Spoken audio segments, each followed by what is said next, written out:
Hi hello ಎಲ್ಲರಿಗೂ ನಮಸ್ಕಾರ. ನನ್ನ ಕಾಲ್ಪನಿಕ ಕಥಾಲೋಕ ಯೂಟ್ಯೂಬ್ ಚಾನಲ್ಗೆ ಸ್ವಾಗತ. ಇನ್ನು ಯಾರೆಲ್ಲ ಸಬ್ಸ್ಕ್ರೈಬ್ ಆಗಿಲ್ವೋ ಬೇಗ ಸಬ್ಸ್ಕ್ರೈಬ್ ಆಗಿ, ಹಾಗೆ ಮುಂದಿನ ಅಪ್ಡೇಟ್ಸ್ ಗಳಿಗಾಗಿ ಬೆಲ್ ಐಕಾನ್ ಅನ್ನು ಒತ್ತುವುದು ಮರೆಯದು.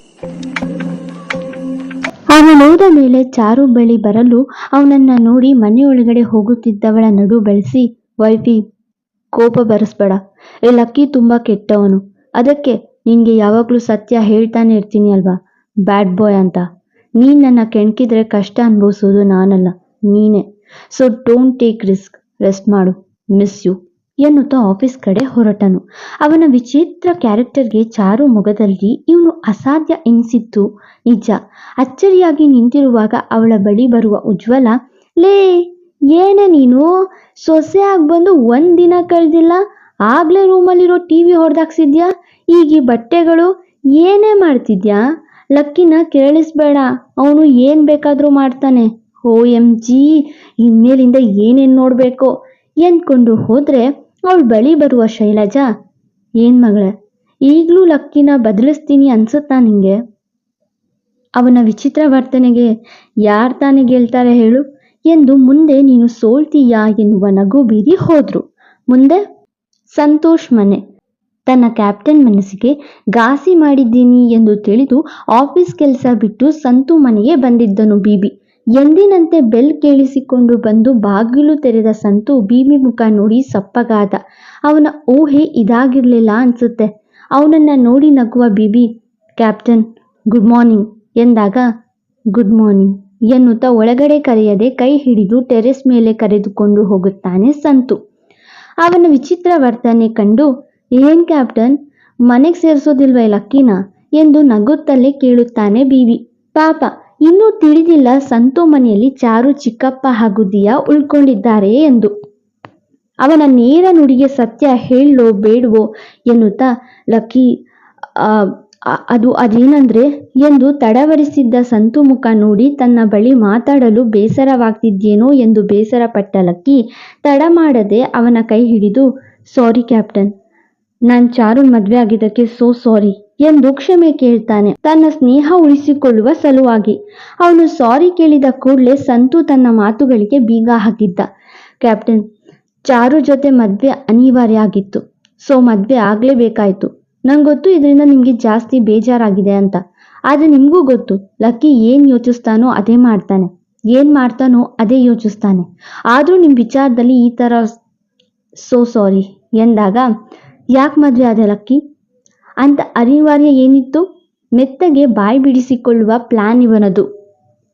ಸದ್ಯಕ್ಕೆ ಹೇಳೋ ಹಾಗಿಲ್ಲ, ಬಟ್ ಖಂಡಿತ ಮುಂದೆ ಹೇಳ್ತೀನಿ ಎನ್ನುತ್ತಾ ಅವನನ್ನ ನೋಡುವ Lucky, so captain will you forgive me please? Lucky ಏನೇ ಮಾಡಿದ್ರು ಅದರಲ್ಲಿ ಅರ್ಥ ಇರುತ್ತೆ ಅಂತ ನಂಬೋ ಏಕೈಕ ವ್ಯಕ್ತಿ ನೀವೊಬ್ರೆ ಅಂತ ಗೊತ್ತು, ಅದಕ್ಕೆ ಎಂದು ತಾಳ್ಮೆಯಿಂದ ಕೇಳಿದಾಗ ಲಕ್ಕಿ ಹೆಗಲ ಮೇಲೆ ಕೈ ಹಾಕುವ ಸಂತು, ಕೋಪ ಇದ್ರೆ ತಾನೇ ಕ್ಷಮೆ ಕೇಳಬೇಕು, ನಿನ್ ಮೇಲೆ ನಂಗೆ ಕೋಪನೇ ಇಲ್ಲ, ಇನ್ನ ಕ್ಷಮೆ ಯಾಕೆ ಹೇಳು? ಮದ್ವೆ 7 ಜನ್ಮದ ಅನುಬಂಧ, ಜನ್ಮದ ನಂಟು, ನಂಗೇನು ಬೇಸರ ಇಲ್ಲ ಎಂದು ನಕ್ಕನು ಮೇಲ್ನೋಟಕ್ಕೆ. ಆದ್ರೆ ನಂಗೆ ಬೇಜಾರಾಗಿದೆ, ನಾನು ದಿಲ್ರುಬಾಗೆ ಮೋಸ ಮಾಡಿದೆ ಅಂತ, ಅವಳನ್ನ ಮದ್ವೆ ಆಗ್ಬೇಕು ಅಂತ, ನನ್ ರಿವೆಂಜ್ ಲವ್ ತೀರಿಸ್ಕೊಳ್ಬೇಕು ಅಂತ ಏನೇನೋ ಅನ್ಕೊಂಡೆ, ಬಟ್ ಚಾರು ಜೊತೆ ಮದ್ವೆ ಮುಗೀತು ಎನ್ನುವಾಗ ಮತ್ತೆ ದಿಲ್ರುಬಾನ ಮದಿ, ಚಾರು ಜೊತೆ ಸಂಸಾರ ಶುರು ಮಾಡು. ಮೇಲ್ನೋಟಕ್ಕೆ ಹೇಳಿದವನ ಮನದಲ್ಲಿ ದಿಲ್ರುಬಾ ಅತಿ ಬೇಗ ಸಿಗ್ಬಾರ್ದಿತ್ತ, ಅಥವಾ ಇವನೇನಾದ್ರೂ ದಿಲ್ರುಬಾನ ಮರೆತು ಚಾರು ಜೊತೆ ಜೀವನ ನಡೆಸ್ತಾನ ಎನ್ನುವ ಅನುಮಾನ.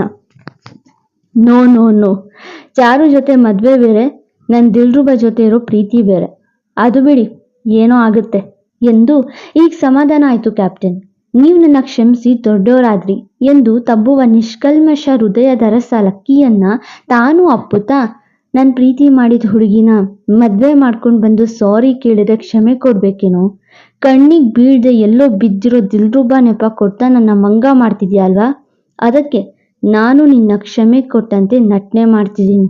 ಆ ದಿಲ್ರುಬಾ ಸಿಗೋ ಮುಂಚೆ ಚಾರು ಜೊತೆ ಸಂಸಾರ ಶುರು ಮಾಡೋ ಮನ್ಸು ಮಾಡಲ್ಲ ಅನ್ನೋಕೆ ಏನ್ ಗ್ಯಾರಂಟಿ ನೀನು, ಅದಕ್ಕೆ ಈ ಕ್ಷಮೆ ಕೊಡ್ತಿರೋ ಕಾರಣ ಇಷ್ಟೇ, ನಿನ್ನ ಚಾರು ಇಬ್ಬರ ದೃಷ್ಟಿಯಲ್ಲೂ ನಾನು ಒಳ್ಳೆಯವನಾಗಿ ಇರಬೇಕು, ನೀವಿಬ್ರೇ ಒಬ್ರಿಗೊಬ್ರು ದ್ವೇಷ ಮಾಡ್ಕೊಂಡು ದೂರ ಆಗ್ಬೇಕು, ಆಗ ನಿನ್ನ ಚಾರು ಮಧ್ಯೆ ಏನೇ ಡೀಲ್ ಆದ್ರೂ ಚಾರುನ ನಾನ್ ಮದ್ವೆ ಆಗ್ಬೋದು. ಎಲ್ಲರ ಪ್ರೀತಿ ಕಳ್ಕೊಂಡಿರೋ ನಾನು ಈ ಸತಿ ಈ ಪ್ರೀತಿನ ಬಿಟ್ಕೊಡೋ ಮಾತೇ ಇಲ್ಲ ಎಂದು ಒಳಗೊಳಗೆ ವಿಷ ಕಕ್ಕಿದ್ದ ಸಂತೋಷ್. ಕೆಟ್ಟವನಾದ್ರೂ ಸ್ನೇಹಕ್ಕೆ ಮಣಿಯುವವನು ಲಕ್ಕಿ. ಸ್ನೇಹದ ಹೆಸರಲ್ಲಿ ಪ್ರೀತಿನ ಗೆಲ್ಲೋ ಕುತಂತ್ರಿ ಆಗ್ಬಿಟ್ಟ ಈ ಸಂತು. ಹೆಣ್ಣು ಹೊನ್ನು ಮಣ್ಣು ಎಲ್ಲರನ್ನೂ ಎಲ್ಲವನ್ನು ಅದಲು ಬದಲು ಮಾಡುತ್ತೆ ಅನ್ನೋಕೆ ಇದೇ ಸಾಕ್ಷಿ. ಹಾಗೆ ಲಕ್ಕಿ ಕಿವಿಗೆ, ಅಪ್ಪ ಹಠ ಮಾಡಬೇಡಿ ಅಪ್ಪ, ತಿಂಡಿ ಮಾಡಿ, ನಿನ್ನೆ ಬೆಳಿಗ್ಗೆಯಿಂದ ಏನು ತಿಂದಿಲ್ಲ ನೀವು, ಪ್ಲೀಸ್ ತಿನ್ನಿ ಎನ್ನುವ ಹುಡುಗಿಯ ಮಾತುಗಳು ಕಿವಿಗೆ ಬೀಳಲು ಸಂತು ಮುಖ ನೋಡಿ, ಯಾರದು ಕ್ಯಾಪ್ಟನ್, ದಿಯಾ ಮತ್ತೆ ಶ್ರೀಕಂಠ ಅವರ, ನೇರವಾಗಿ ಕೇಳಿದ. ಪಂಚೇಂದ್ರಿಯಗಳು ಬಲು ಚುರುಕು ನಮ್ಮ ಹುಡುಗನಿಗೆ. ಅವನ ನೇರ ಪ್ರಶ್ನೆಗೆ ನೇರ ಉತ್ತರ ಕೊಡಲೇಬೇಕಾದ ಪರಿಸ್ಥಿತಿ ಈಗ ಸಂತುಗೆ. ಲಕ್ಕಿ ಚಾರು ಮಾಡಿದ್ರಾದಂತ ಇಂದ ಇವರು ಹಳ್ಳಿಗೆ ವಾಪಸ್ ಆಗ್ತಿದ್ರು, ಸೊ ನಾನೇ ಇಲ್ಲೇ ಉಳಿಸ್ಕೊಂಡೆ ಎಂದು ನುಡಿಯುವಾಗಲೇ ಲಕ್ಕಿ ಮೊಗದಲ್ಲಿ ಸಣ್ಣ ನಗು ಶುರುವಾಗಿತ್ತು. ಖುಷಿಗ ಅವನೇ ಹೇಳಬೇಕು. ಯಾಕೆ ನಗ್ತಿದ್ಯಾ ಲಕ್ಕಿ ಎಂದು ಕೇಳಿದ ಸಂತುಗೆ ಅವನ ನಗುವಿನ ಅರಿವಾಗಿಲ್ಲ. ಜೊತೆಗೆ ಈಗೇನ್ ಪ್ಲಾನ್ ಮಾಡ್ತಾನೋ ಎನ್ನುವ ಭಯ.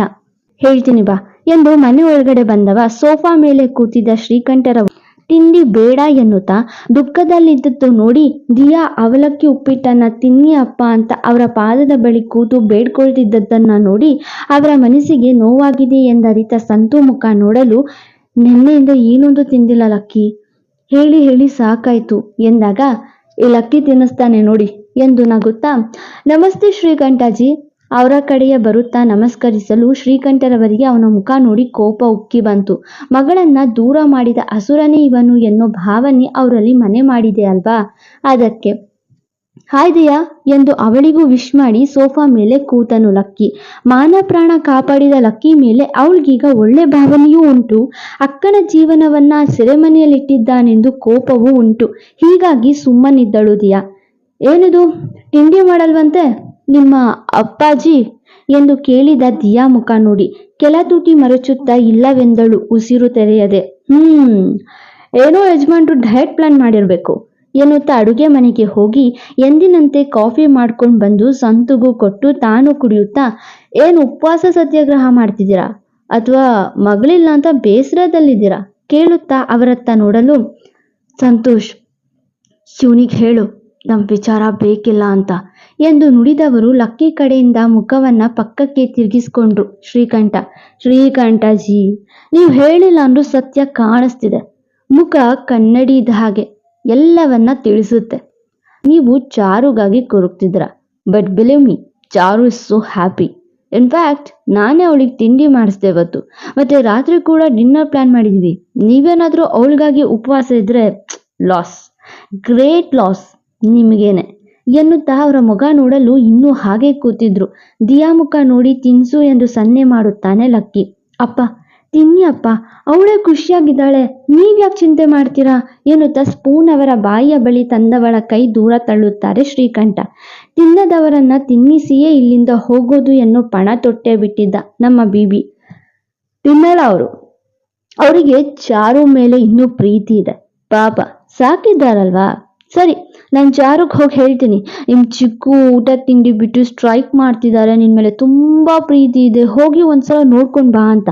ಆಗ್ಲಾದ್ರೂ ತಿಂತಾರೇನೋ ಎಂದು ಮಾತು ಮುಗಿಸುವ ಮುನ್ನವೇ ದಿಯಾ ಕೈಯಲ್ಲಿದ್ದ ತಟ್ಟೆ ಕಿತ್ಕೊಂಡು ಗಬ ಎನ್ನುತ್ತಾ ತಿನ್ನುವವರು, ಅವಳು ನೋಡೋಕ್ ಬಂದ್ರೆ ಮಾತ್ರ ತಿಂತೀನಿ ಅಂತ ತಿಳ್ಕೊಂಡ್ಯಾ, ಹೋಗಿ ಹೇಳು ನಿನ್ ಚಿಕ್ಕಪ್ಪ ಸಂತು ಮನೆಯಲ್ಲಿದ್ದಾರೆ, ನಿನ್ನ ನೆನಪಿಲ್ದೆ ಹಾಯಾಗಿದ್ದಾರೆ, ನಿನ್ನ ಮರ್ತು ಹೋಗಿದ್ದಾರೆ, ತಿನ್ಕೊಂಡು ಉಣ್ಕೊಂಡು ಖುಷಿಯಾಗಿದ್ದಾರೆ, ಇರೋದು ಅವರಿಗೆ ಒಬ್ಬಳೆ ಮಗಳಂತ ತಿಳ್ಕೊಂಡು ನೆಮ್ಮದಿಯಾಗಿದ್ದಾರೆ, ನಿನ್ ಬಗ್ಗೆ ಕಿಂಚಿತ್ತು ಆಲೋಚನೆ ಇಲ್ಲ ಅವ್ರಿಗೆ ಎನ್ನುತ್ತಾ ಕೊಂಚ ಕೆಮ್ಮುವವರು ಆ ಕೆಮ್ಮನ್ನ ತಡೆದುಕೊಂಡು ಗಳಗಳನೆ ನೀರು ಕುಡಿಯುತ್ತಾ, ಹೊಟ್ಟೆ ಬಿಗಿಯುವಷ್ಟು ಊಟ ಮಾಡಿಕೊಂಡು ಸಂತೋಷದಿಂದ ಇದ್ದಾರೆ ಅಂತಾನೂ ಹೇಳು, ನಿನ್ ಮುಖವನ್ನ ಇನ್ಯಾವತ್ತೂ ನೋಡಲ್ವಂತೆ ಅಂತಾನೂ ಹೇಳು ಎನ್ನುತ್ತಾ ತಟ್ಟೆಯನ್ನ ಅವನತ್ತ ತೋರಿಸಿ, ನೋಡು ಕಾಣಿಸ್ತಿದ್ಯಾ, ತಿಂದಿದ್ದೀನಿ, ಹೊಟ್ಟೆ ತುಂಬ ತಿಂದಿದ್ದೀನಿ ಎನ್ನುತ್ತಾ ಪೂರಾ ತಟ್ಟೆ ಖಾಲಿ ಮಾಡಿ ತಿಂದವರು ಕೈ ತೊಳೆದು, ಹೋಗ್ ಹೇಳು ನಾನು ಖುಷಿಯಾಗಿದ್ದೀನಿ ಅಂತ ಹೋಗಿ ಹೇಳು, ನಾನು ಆರಾಮಾಗಿದ್ದೀನಿ ಅಂತ ಹೋಗಿ ಹೇಳು ಎಂದು ನುಡಿಯುತ್ತಾ ಕಣ್ಣು ತುಂಬಿಸಿಕೊಂಡವರು ಹಣಿಗಂಬನಿ ಜಾರುವ ಮುನ್ನವೇ ರೂಮ್ ಸೇರುತ್ತಾರೆ. ಕೋಪದಲ್ಲಿ ಊಟ ಮುಗಿಸಿದರು ಎನ್ನುವ ತೃಪ್ತಿಯ ಜೊತೆ ಮಗಳ ಮೇಲೆ ಅದೆಷ್ಟು ಪ್ರೀತಿ ಹೊತ್ತಿದ್ದರೋ, ಎಲ್ಲವನ್ನ ಹಾಳು ಮಾಡಿದೆ ನಾನು ಎನ್ನುವ ಸಂಕಟದ ಜೊತೆಗೆ ಮನೆ ಬಿಟ್ಟನು ಲಕ್ಕಿ. ಆಫೀಸಿಗೆ ಬಂದು ಕೂತವನ ಕಣ್ಣ ಮುಂದೆ ಶ್ರೀಕಂಠರವರು ನೋವಿನಿಂದ ಊಟ ಮಾಡಿದ ದೃಶ್ಯವೇ ಕಣ್ಣು ಕಟ್ಟಿತು. ಸಮಯ ನೋಡಲು 2 ಗಂಟೆ ಮೀರಿದೆ. ತನ್ನ ಪಿಎ ಅಲೋಕ್ ಇಲ್ಲದ ಸಮಯದಲ್ಲಿ ನೂತನ ಜೂನಿಯರ್ ಪಿಎ ಅಜಯ್ ಎಲ್ಲವನ್ನ ನೋಡ್ಕೊಳ್ಳೋದು ಗೊತ್ತಿದ್ದ ವಿಚಾರ. ಹೀಗಾಗಿಯೇ ಅವನು ಲಕ್ಕಿ ಬಂದಿದ್ದು ನೋಡಿ ಆ ದಿನದ ಅಪ್ಡೇಟ್ಸ್ ಕೊಡಲು ಕ್ಯಾಬಿನ್ಗೆ ಬಂದಿದ್ದ. ಆದರೆ ಅದರ ಜೊತೆಗೆ ಒಂದು ವಿಚಾರವನ್ನ ಹೇಗೆ ಹೇಳಬೇಕೋ ಆಲೋಚಿಸುತ್ತಾ ಹೆದರುತ್ತಾ ಅವನೆದುರಿಗೆ ನಿಂತವನು. ಗುಡ್ ನೂನ್ ಸರ್ ಎನ್ನುತ್ತಾ ಎಲ್ಲ ಅಪ್ಡೇಟ್ಸ್ ಕೊಟ್ಟು ಆ ವಿಚಾರವನ್ನ ಹೇಗೆ ಹೇಳಬೇಕೋ ಆಲೋಚಿಸುತ್ತಾ ನಿಂತಿರಲು ಶ್ರೀಕಂಠರವರ ಮಾತುಗಳು ಕೋಪ ತಾಪ ನೆನೆಯುತ್ತಾ ಬೇಸರದಲ್ಲಿದ್ದ ಲಕ್ಕಿ ಅಜಯ್ ಕಡೆಗೊಮ್ಮೆ ನೋಡಿ ಎನಿಮೋರ್ ಅಪ್ಡೇಟ್ಸ್ ಎಂದು ಕೇಳಿದನು. ಅವನಿಗೆ ಚಾರು ಚಿಕ್ಕಪ್ಪ ನೊಂದು ನುಡಿದ ವಿಚಿತ್ರ ಮಾತುಗಳಿಗೆ ಬೇಸರವಾಗಿತ್ತಲ್ವಾ, ಅದಕ್ಕೆ ತಾಳ್ಮೆ ಕಳೆದುಕೊಂಡಿದ್ದ ಬಿಬಿ. ಸರ್ ಅದು ಸರ್ ಎಂದು ರಾಗ ಎಳೆಯುತ್ತಿದ್ದವನ ಮುಂದೆ ಎದ್ದು ನಿಂತವ. ನಾನಿಲ್ಲಿ ನಿನ್ನ ಡೈಲಿ ಸೀರಿಯಲ್ ತೆಗಿತಿದ್ದೀನ, ಬೇಗ ಹೇಳಿ ಹೋಗೋ ಎಂದು ಕಿರುಚಿದ. ಹೊಸ ಪಿಇಗೆ ಅವನ ಕೋಪ ತಾಪಕ್ಕೆ ಹೇಗೆ ರಿಯಾಕ್ಟ್ ಮಾಡಬೇಕೆಂಬ ಅರಿವಿಲ್ಲದ ಕಾರಣ ಆದರೂ ಅವನ ಕರ್ತವ್ಯ ಮಾಡಿದ್ದ. ಸರ್, ಮೇಡಮ್ ಅವರು ಎಷ್ಟು ಬೇಡ ಅಂದ್ರೂ ಕೆಲಸ ಮಾಡ್ತಿದ್ದಾರೆ ಎಂದವನ ಮಾತರ್ಥವಾಗಲಿಲ್ಲ ಲಕ್ಕಿಗೆ. ಯಾವ ಮೇಡಮ್ ಕೇಳಿದವನ ತಲೆಯಲ್ಲಿ ಸದ್ಯಕ್ಕೆ ಚಾರು ಇಲ್ಲ. ಚಾರುಣ್ಯ ಮೇಡಮ್ ಎಂದವನ ಮಾತಿಗೆ ವಾಟ್, ಅವಳು ಕುಕ್ಕಿಂಗ್ ಮಾಡ್ತಿದ್ದಾಳ ಆಶ್ಚರ್ಯದಿಂದ ಕೇಳಿದ. ಅವನಿಗೆ ಅಚ್ಚರಿಯೇ ಹೌದು. ಹೀಗೆ ಮದ್ವೆ ಆದ್ಮೇಲೆ ಕೆಲಸಕ್ಕೆ ಬಂದಿರೋದರ ಜೊತೆಗೆ ಕೈಗೆ ಬೆಳಿಗ್ಗೆ ತಾನ ಗಾಯ ಮಾಡ್ಕೊಂಡಿದ್ಲಲ್ವಾ ಎಂದು. ಕುಕ್ಕಿಂಗ್ ಮಾಡೋಕೆ ಕೈಯ ಗಾಯವಾಗಿದೆ ಅಂತ ಆರ್ಡರ್ಸ್ ತಗೋತಿದ್ದಾರೆ ಸರ್ ಎಂದವನ ಮಾತಿಗೆ ಇನ್ನಷ್ಟು ಕೋಪಗೊಂಡವ. ಅವಳಿಗೆ ನನ್ನ ಮೀಟ್ ಮಾಡೋಕೆ ಹೇಳು ರೈಟ್ ನಾವ್ ಎಂದು ಕಳುಹಿಸಿದ. ಆದರೆ ಅಜಯ್ ಹೇಳಿದ ಮಾತುಗಳನ್ನು ಲೆಕ್ಕಿಸದೆ ಕೆಲಸ ಮಾಡುತ್ತಾಳೆ ಚಾರು. ಅವಳು ಬರುತ್ತಿಲ್ಲವೆಂದು ಹೇಳಿದ ಅಜಯ್ ಮಾತು ಕೇಳಿ ಕೋಪಗೊಂಡವ ತಾನೇ ಅವಳಿದ್ದ ಜಾಗಕ್ಕೆ ಹೆಜ್ಜೆ ಹಾಕಿದ್ದ. ಸರತಿ ಸಾಲಲ್ಲಿ ಬರುತ್ತಿದ್ದ ಕೆಲಸಗಾರರನ್ನ ಏನ್ ಆರ್ಡರ್ ಕೊಡುತ್ತಾರೋ ಅದನ್ನ ಎಂಟ್ರಿ ಮಾಡಿಕೊಳ್ಳುತ್ತಾ ಬಿಲ್ ಕೊಡುತ್ತಿದ್ದವಳನ್ನ ನೋಡಿ ಕೋಪ ಉಕ್ಕಿ ಬಂತವನಿಗೆ. ವೈಫಿ ಎಲ್ಲರಿಗೂ ಕೇಳುವಂತಲ್ಲದೆ ಹೋದ್ರೂ ಆಕೆಗಷ್ಟೇ ಕೇಳಿಸುವಂತೆ ಕರೆದನು. ಅವನನ್ನ ನೋಡಿ ಯಾರೋ ಕೆಲಸಗಾರನಂತೆಯೇ ಭಾವಿಸುತ್ತಾ, ಹೇಳಿ ಸರ್ ಏನ್ ಆರ್ಡರ್ ತಗೊಳ್ಳಿ ಎಂದು ಕೇಳುತ್ತಾಳೆ ಭಯಭೀತಿ ಇಲ್ಲದೆ. ವೈಫಿ ಏನಿದು ಹೊಸ ಡ್ರಾಮಾ ದುರುಗುಟ್ಟಿ ಕೇಳಿದ. ಅವನ ಮಾತು ಲೆಕ್ಕಿಸದೆ ಬೇರೆಯವರ ಆರ್ಡರ್ಸ್ ಎಂಟ್ರಿ ಮಾಡ್ಕೊತಾ ಬಿಲ್ ಕೊಡುತ್ತಾಳೆ ಚಾರು. ವೈಫಿ ಕಿವಿಗೆ ನನ್ನ ಮಾತು ಕೇಳಿಸ್ತಿಲ್ವಾ ಪುನಃ ಕೇಳುತ್ತಾನೆ. ಆದರೆ ಆ ಕಡೆಯಿಂದ ಏನೂ ಪ್ರತಿಕ್ರಿಯೆ ಬಾರದು. ಹೇಳಿ ಮ್ಯಾಮ್ ಎಂದು ಆಕೆ ಯಾರೋ ಕೊಟ್ಟ ಆರ್ಡರ್ ಎಂಟ್ರಿ ಮಾಡಿ ಬಿಲ್ ಕೊಟ್ಟು ಹಣ ಪಡೆಯುವಾಗ ಕೋಪಗೊಂಡವ ಬಿಲ್ ಹಾಕುವ ಮಿಷಿನ್ ಕುಕ್ಕಿದ್ದ ಬಿಬಿ. ಅಲ್ಲಿ ಕ್ಯೂನಲ್ಲಿದ್ದವರೆಲ್ಲ ಊಟ ಬೇಡ ಎನ್ನುವಂತೆ ದೂರ ಓಡಿದ್ರು. ಅವನ ಕೋಪ ಪ್ರತಾಪಕ್ಕೆ ಅವನತ್ತವೇ ಬಂದು, ಏನಿದೆಲ್ಲ ಬೆಳಿಗ್ಗೆಯಿಂದ ಒಂದಲ್ಲ ಒಂದು ಹಾಳು ಮಾಡ್ತಾನೆ ಇದೆಯಾ, ಸುಮ್ಮನೆ ಹೋಗು, ಇವತ್ತು ನನ್ನ ಕೆಲಸದ ಕಡೆಯ ದಿನ, ಪ್ಲೀಸ್ ಮಾಡೋಗ್ಬಿಡು ಎಂದವಳು. ಯಾಕೆಲ್ಲ ಓಡುತ್ತೀರಾ, ಇವನೇನು ದೇವರಲ್ಲ ಬನ್ನಿ ಎಂದು ಎಲ್ಲರತ್ತ ಕೂಗಲು ಯಾರೂ ಹತ್ತಿರ ಬರುವ ಧೈರ್ಯ ಮಾಡಲಿಲ್ಲ. ಆಗ್ಲಿಂದ ಕೇಳ್ತಾನೆ ಇದ್ದೀನಿ, ಉತ್ತರ ಕೊಡೋಕೇನೇ ರೋಗ ನಿಂಗೆ, ಏನಿದೆಲ್ಲ ತುಸು ಜೋರಾಗಿ ಕಿರುಚಿದ ಟೇಬಲ್ ಮೇಲೆ ಕೈ ಕುಕ್ಕಿ. ಕಾಣಿಸ್ತಿಲ್ವಾ ಕೆಲಸ ಮಾಡ್ತಿದ್ದೀನಿ, ಮಾಡೋಗ್ಬಿಡು. ಯಾಕೆ ಇವತ್ತು ನಾನು ಈ ಕೆಲಸ ಮಾಡಿ ಮುಗಿಸಿದ್ರೆ ನೀನು ಸೋಲ್ತೀಯಾ ಅನ್ನೋ ಭಯನಾ ಎಂದು ಇನ್ನಷ್ಟು ಅವನನ್ನು ಕೆರಳಿಸಲು. ಕೈಗೆ ಗಾಯ ಆಗಿದೆ, ಸುಮ್ಮನೆ ಮನೆಗೆ ಹೋಗು ತಾಳ್ಮೆಯಿಂದ ನುಡಿದ. ಯಾಕೆ ಮೆತ್ತಗೆ ಇವತ್ತು ಕಳಿಸಿ ನಾಳೆ ಬಂದು ನಾನು 1 ತಿಂಗಳಿನ ಕೆಲಸ ಮಾಡಿಲ್ಲ, ನೀನೇ ಈ ಸವಾಲಲ್ಲಿ ಗೆದ್ದೆ ಅಂತ ಬೀಗೋಕ, ಹೋಗು ನಾನು ಕೆಲಸ ಮಾಡಿನೇ ಬರೋದು ಎಂದವಳು ಮತ್ತೆ ಕೆಲಸ ಶುರು ಮಾಡಲು ಕೈ ನೋವಿನ ಬಗ್ಗೆ ಮರೆತಂತೆ. ಹೌದಲ್ವಾ, ನಿನಗೆ ನಾನು ಕೆಲಸ ಕೊಟ್ಟಿದ್ದೀನಿ, ಏನು ಕೆಲಸ ಹೇಳು, ಕುಕ್ಕಿಂಗ್ ಕೆಲಸ. ಆದರೆ ತಾವ್ಯಾಕೆ ಆರ್ಡರ್ ತಗೋತಿರೋದು, ಯಾರಿಗೆ ಯಾವ ಕೆಲಸ ಕೊಟ್ಟರೆ ಅವರು ಅದೇ ಮಾಡಬೇಕು ಅನ್ನೋದು ಗೊತ್ತಿಲ್ವಾ ಮಿಸಸ್ ಲಕ್ಷ್ಮಣ್ ವರ್ಮಾ ಕೇಳುತ್ತಾ ಅವಳ ಬಳಿ ಬಂದು ಅವಳ ಕೈ ನೋಡಿ ಸುಟ್ಟ ಗಾಯ ಇನ್ನೂ ಹಾರಿಲ್ಲವೆನ್ನೋದು ಎಚ್ಚರಿಸುವಂತೆ ಕೈ ಸವರುತ್ತಾನೆ ಲಕ್ಕಿ. ಮಾ ಎಂದು ಕೊಂಚ ಕಿರುಚಿದವಳಿಗೆ ತನ್ನ ಕೈ ಸರಿಗಿಲ್ಲ ಎನ್ನುವುದು ಅರಿವಾಗಿತ್ತು. ಆದರೆ ಸೋಲು ಜಾಯಮಾನದವಳಲ್ಲ ಹುಡುಗಿ. ನಿಂಗೆ ನಾನು ಕೊಟ್ಟಿರೋದು ಕುಕ್ಕಿಂಗ್ ಕೆಲಸ, ಆರ್ಡರ್ ತಗೊಳ್ಳೋ ಕೆಲಸ ಅಲ್ಲ ವೈಫಿ. ಮಾಡೋದಾದ್ರೆ ಹೋಗಿ ಅದನ್ನ ಮಾಡು, ಇದನ್ನಲ್ಲ. ಇಲ್ಲ ಮನೆಗೆ ರೈಟ್ ಅನ್ನು, ರೆಸ್ಟ್ ಮಾಡು ಎಂದು ಆವಾಜ್ ಹಾಕಿ ನಿಂತವನ ಆಲೋಚನೆ ಕೈಗೆ ಗಾಯವಾಗಿದೆ, ಆಕೆ ಮನೆಗೆ ಹೋಗ್ತಾಳೆಂದು. ಆದರೆ ಆಕೆಗೆ ಕೋಪದ ಜೊತೆಗೆ ಸ್ವಾಭಿಮಾನವೂ ಹೆಚ್ಚು. ಲೈಕ್ ಶೇರ್ ಕಮೆಂಟ್ ಮಾಡೋದು ಮರೆಯದಿರಿ. ಮತ್ತೆ ಸಿಗುವ ನಾಳೆ ಸಂಜೆ 7 ಗಂಟೆಗೆ. ಅಲ್ಲಿವರೆಗೂ ಬಾಯ್ ಬಾಯ್.